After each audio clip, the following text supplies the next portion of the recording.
Chers amis téléspectateurs, merci infiniment et bonjour à tous et à chacun de vous de nous avoir choisis pour ce numéro de votre émission Envie de la diaspora sur les ondes d'Afro-Web TV. Merci à tous pour le partage que vous ferez tout au long de cette émission. Et aujourd'hui, ce numéro s'intéressera donc à la CEDEAO. Sont les pays de l'Alliance des États du Sahel, les enjeux, les solutions, nous en parlerons avec nos invités de ce jour. Et nous irons également au Congo pour parler des défis sécuritaires. Vous le savez très bien, vous êtes sur Afro-Web TV, nécessairement sur notre chaîne YouTube en direct sur le www.afrowebtv.com/live. Moïse Agbeni-Grand, c'est moi, c'est mon nom.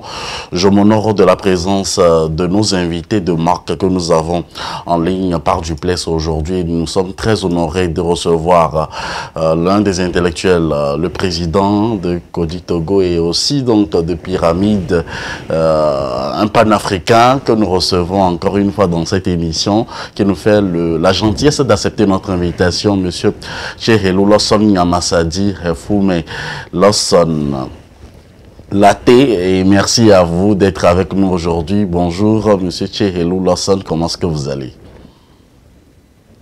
Très très bien, Moïse. C'est un plaisir pour moi d'être sur votre plateau. Je voudrais saluer toute votre équipe qui, par la puissance de l'ubérisation, arrive à mettre une émission à la disposition de toute la diaspora togolaise, mais aussi de tous les panafricains. Je voudrais donc saluer ce travail qui force notre admiration. Permettez-moi également de saluer mon copanéliste, le professeur Pinipini, pour avoir accepté partager ce plateau avec moi. Moïse, vous comprendrez que je ne pourrais pas commencer ces émissions sans réclamer la libération de tous les prisonniers politiques togolais. Ils sont plus d'une centaine dans les geôles de Foignasimbe et nous réclamons donc leur libération car ces Togolais sont soumis à la torture, à des traitements inhumains, cruels et dégradants et nous ne pouvons pas l'accepter. Les panafricains ne peuvent pas l'accepter que les Africains soient aussi déshumanisés. Parmi ces prisonniers, permettez-moi de citer Léla Traoré, une dame depuis 5 ans qui est emprisonnée sans jugement. Elle ne connaît même pas les motifs pour lesquels elle est jetée en prison. Il y a le cas absolument choquant de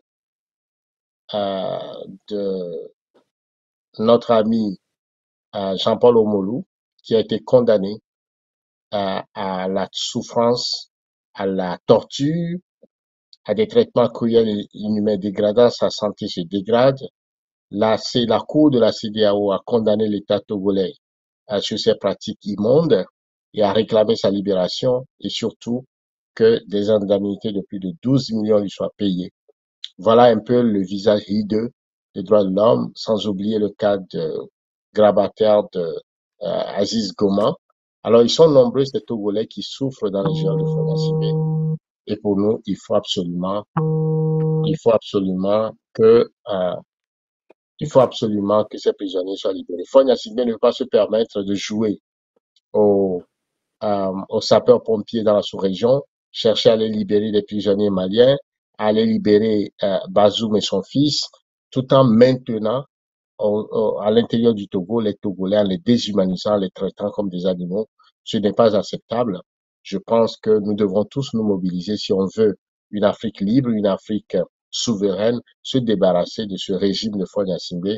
Ça fait plus de 60 ans que les Togolais subissent la croix et la bannière. Il faudrait que le dernier bastion de la France-Afrique soit tombé.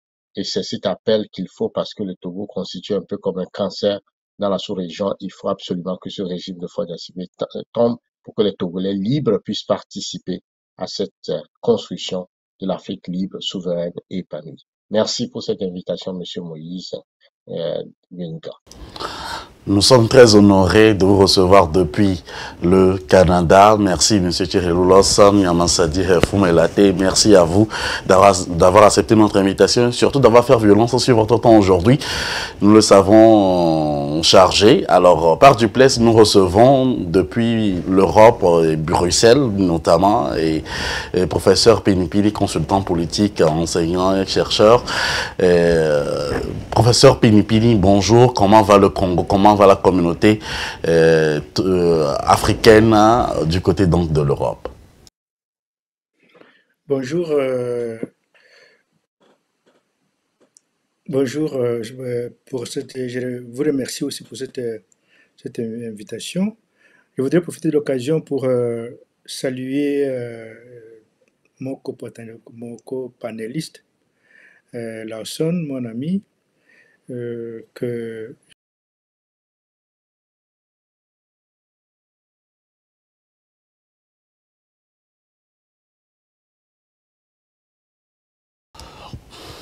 Nous avons été coupés, il y a un petit problème de connexion avec le professeur Pinipini. On va le recevoir dans quelques instants à l'autre. Mais bien avant donc d'aborder les sujets qui nous intéressent aujourd'hui, il y a quelques heures seulement, donc le président sénégalais Macky Sall vient d'annoncer le report des élections présidentielles. Nous voudrons donc avoir vos impressions à chaud sur ce sujet. Monsieur Thierry Loulos, Yamasadi Hefoume. En attendant de connaître les réelles raisons de cet report SILDIE, il faut quand même dire que nous ne sommes pas étonnés de cette manœuvre qui a consisté à d'abord écarter les candidats de la rupture comme Sanko, en le maintenant en prison, en passant par toutes sortes de stratagèmes qui ont abouti à je dirais, à une candidature par proxy de Macky Sall, puisque le peuple sénégalais s'est opposé à son troisième mandat. Et donc, tout ça crée, je dirais, une situation assez délétère entre les différents partis politiques et qui fait que ces élections-là sont des élections de tous les grands enjeux. Est-ce que le Sénégal va basculer dans le souverainisme, le panafricanisme, avec cette rupture avec les vestiges de la colonialité, ou le Sénégal va rester dans cette logique de prédation, de domination de l'Occident, surtout avec les ressources gazières et pétrolières trouvées au large du Sénégal. Tous ces enjeux sont scrutés par les analystes politiques et économiques. Il y a aussi la question de la démocratie du Sénégal qui a réussi quand même des alternances pacifiques dans le passé. La question est de savoir s'il n'y a pas cette tentative de quelque part handicaper cette longue tradition démocratique au Sénégal. Toutes les questions sont là. La jeunesse sénégalaise veut le changement. La jeunesse sénégalaise veut un changement de paradigme, une rupture avec le cordon ombilical de la France-Afrique. Et donc, tous ces enjeux, aujourd'hui, à la lumière de ces enjeux, on comprend justement ces manœuvres, ces tentatives de la part du président Macky Sall qui, quelque part, s'inscrit dans une logique qui a été déjà expérimentée ailleurs avec le président de la Côte d'Ivoire, le président Ouattara, qui a mis en toutes sortes de stratagèmes pour se maintenir au pouvoir. Donc, il y a quand même des risques sérieux sur cette question, mais connaissant le peuple sénégalais, nous savons que les forces démocratiques dans ce pays, la jeunesse, ne peut pas se laisser, n'est-ce pas, entraîner dans ces stratagèmes qu'on est en train de voir se dessiner de la part du président Macky Sall. De toute façon, le dernier mot appartient au peuple sénégalais. Alors, tout à l'heure, on parlera de ces risques, mais bien avant, il dit que j'ai signé le décret abrogeant portant convocation du corps électoral le 25 février, a-t-il dénoncé. Donc, et après la mise en place d'une commission parlementaire enquêtant sur 2 juges du Conseil constitutionnel dont l'intégrité et dans le processus électoral est contestée. Votre réaction et quels sont les risques qu'au cours donc ce report? Est-ce que c'est à l'avantage donc du président Macky Sall ou bien c'est pour le bien du peuple? Monsieur Tchérélou Lossomi Amassadi Hefoué. Le problème, c'est que quand il s'agit des enjeux politiques, des enjeux du vivre national, eh bien, la loi qui prime, la loi fondamentale, c'est la Constitution. Donc, s'il y a enquête, s'il y a des soupçons d'irrégularité du processus, ça ne peut pas remettre en cause les fondements de la Constitution qui règlent justement les cas de succession, de transmission du pouvoir dans les règles, dans la paix et la sécurité. Voyez-vous? Donc, je pense que c'est des manœuvres plutôt politiques, c'est des tentatives de récupération, de s'assurer, en fait, et c'est ça la motivation profonde de Macky Sall et de son groupe et de ses soutiens, c'est de conserver le pouvoir. Alors, si lui-même ne peut pas le conserver, il le fait conserver par un proxy, un peu à la Bazoum au Niger. Ils sont un peu dans cette stratégie, à défaut de pouvoir utiliser le plan Ouattara, qui est de se repositionner après le décès un peu alambiqué, sulfureux de celui qui était soi-disant promu candidat à sa succession. Donc on est un peu dans ces subterfuges, dans ces manœuvres politiciennes, et donc cette décision de reporter une élection présidentielle qui est vitale pour la sécurité, pour la vie d'une nation, parce que probablement on aurait des soupçons sur un juge. Il me semble que l'argument est tiré par le cheveu et ce n'est pas du tout convaincant. J'ai quand même confiance au peuple sénégalais qui, par sa mobilisation, sa détermination, pourra déjouer tous ces stratèges, toutes ces subterfuges qui n'ont de seule raison ou de seule ambition que de pouvoir maintenir le clan Macky Sall au niveau de la gestion de ce pays. Mais de toute façon, une jeunesse montante qui ne pourra plus accepter je dirais, ces tractations, ces manœuvres, ces combines France-africain. Je pense que le moment est venu de tourner la page de tout ça et d'aller vers une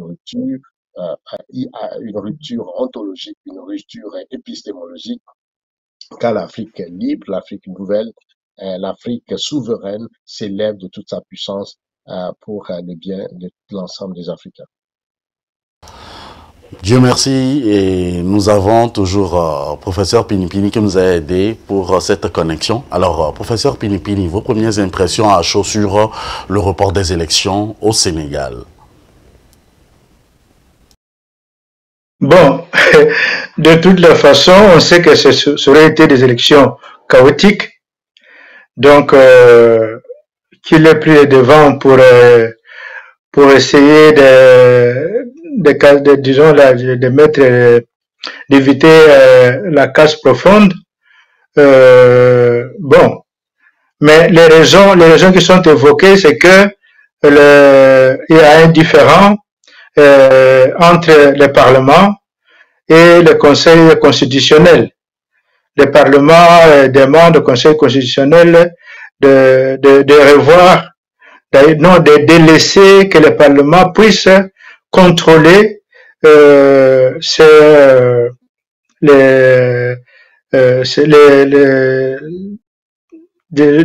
éléments que le Conseil a vis-à-vis des candidats. Donc, parce que on voit que le Parlement ne fait pas du tout confiance au Conseil constitutionnel. Le Conseil constitutionnel s'oppose à ce que le Parlement puisse le contrôler.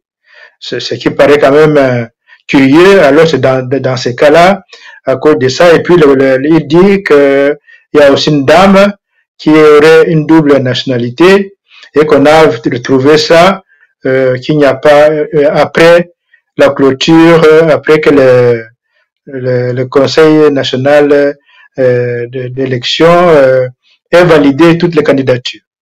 Alors il dit que c'est pour éviter qu'il y ait de contestation plus tard, enfin ouais, rapidement à cause de ça, c'était mieux, à vrai dire, donc d'annuler l'élection, de reprendre tout à zéro.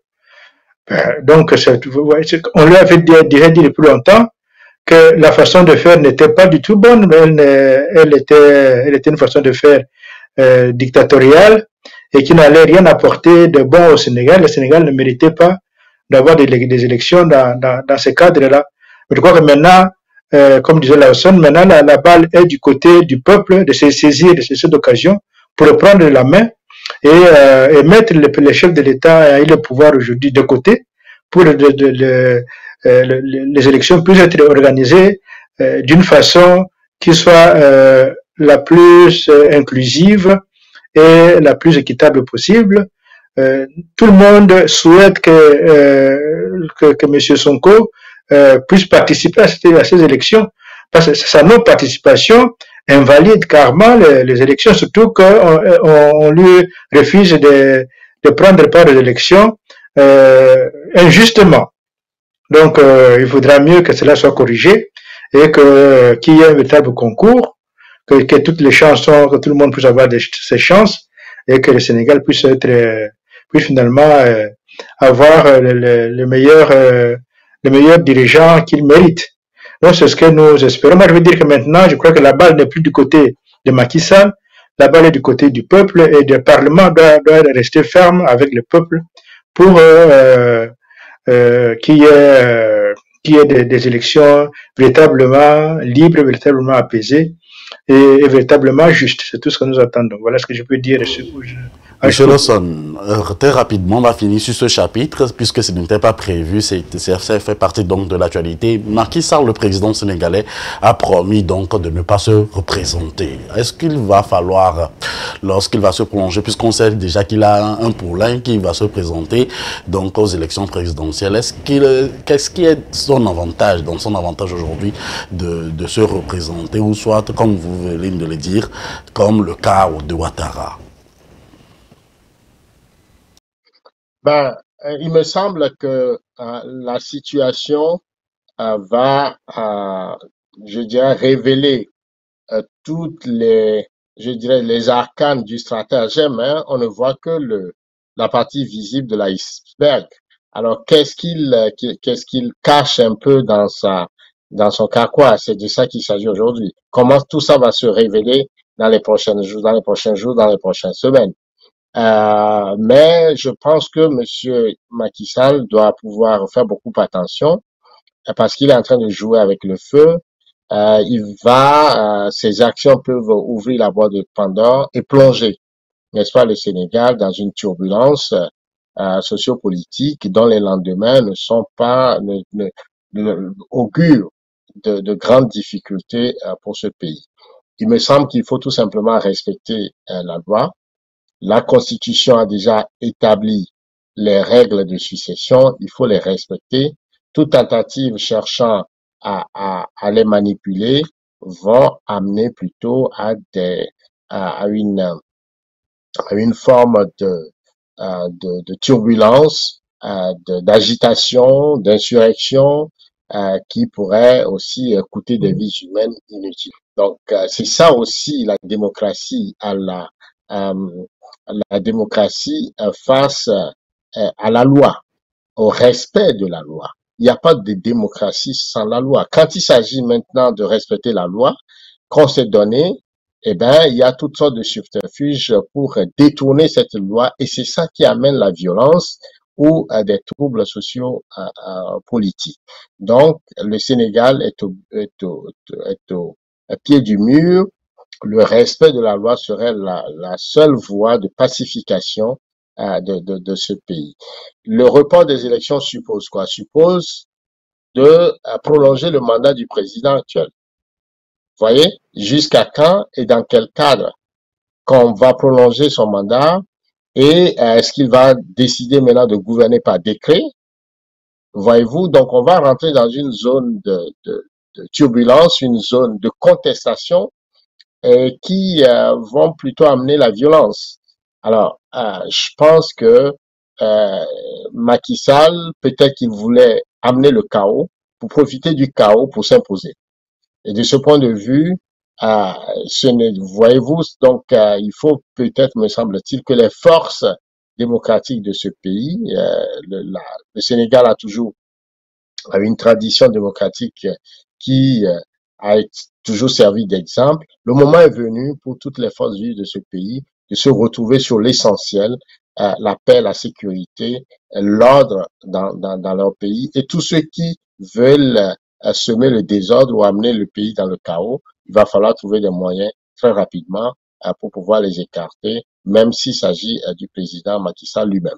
Donc voilà ce que je peux dire sur l'essentiel et aussi demander à ce que qu'on évite la violence. La violence n'est pas la solution.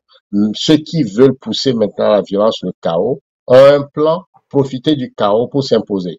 Donc il faut avoir ça en perspective pour que toutes les actions à mener soient quand même prennent en compte cette situation et surtout la sécurité des Sénégalais pour éviter qu'on voit encore des Sénégalais, des jeunes Sénégalais mourir dans les rues de Dakar ou de Ziguinchor ou ailleurs de la Casamance. La paix pour ce pays, la sécurité, mais le respect des principes de la Constitution, de la loi, c'est absolument ce que nous appelons à ce moment-ci, car l'heure est grave, me semble-t-il, au Sénégal. L'heure est grave, si je me permets de paraphraser M. Thierry Lawson. Alors, professeur Pini, que retenir donc de ce report? Si je vous permettais donc de donner une minute de conclure très rapidement cette partie imprévue, que direz-vous? Oui, il a dit le président Macky Sall qu'il n'allait pas se représenter comme il avait dit il y a quelques mois. Mais vraiment la question de savoir maintenant comment le pays va être géré. Parce que son mandat légalement prend fin je crois au mois de mars, après les élections. Ça va se passer comment, comme dit Lawson? Que dit la loi dans ces cas? Donc on devrait respecter la loi. Et le président Macky Sall ne peut pas s'autoriser d'agir comme si le Sénégal lui appartenait. Il faudra que les Sénégalais, comme j'ai dit tout à l'heure, puissent se saisir de ceci et reprendre la main, mettre Macky Sall de côté pour donner au Sénégal des chances d'aller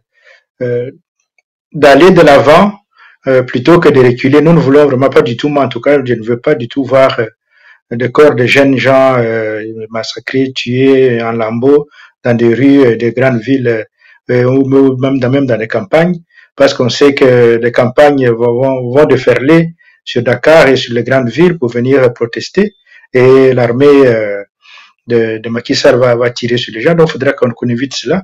L'Afrique a déjà tellement souffert, il faudra plus qu'on offre encore, et le Sénégal particulièrement. Il y a eu tellement de morts ces 2 dernières années, il ne faudra pas qu'il y en ait davantage. Donc maintenant, je trouve que la balle est du côté du Parlement et du côté du peuple sénégalais de reprendre la main pour que le pays puisse aller de l'avant. Mais en tout cas, on ne peut pas laisser Macky Sall faire ce qu'il veut. Macky Sall doit savoir que son temps est terminé et qu'il doit se mettre de côté pour que le pays puisse s'organiser autrement, mais sans lui. Voilà. Merci à vous d'être avec nous pour notre émission Avis de la Diaspora. On va se permettre de faire une pause de 30 secondes et revenir juste après. Chaque semaine, la rédaction d'Afro Web TV vous propose un condensé de l'actualité des 7 derniers jours. Suivez sur Afro Web TV l'actualité politique, économique et sociale, bref, dans toute son entièreté sur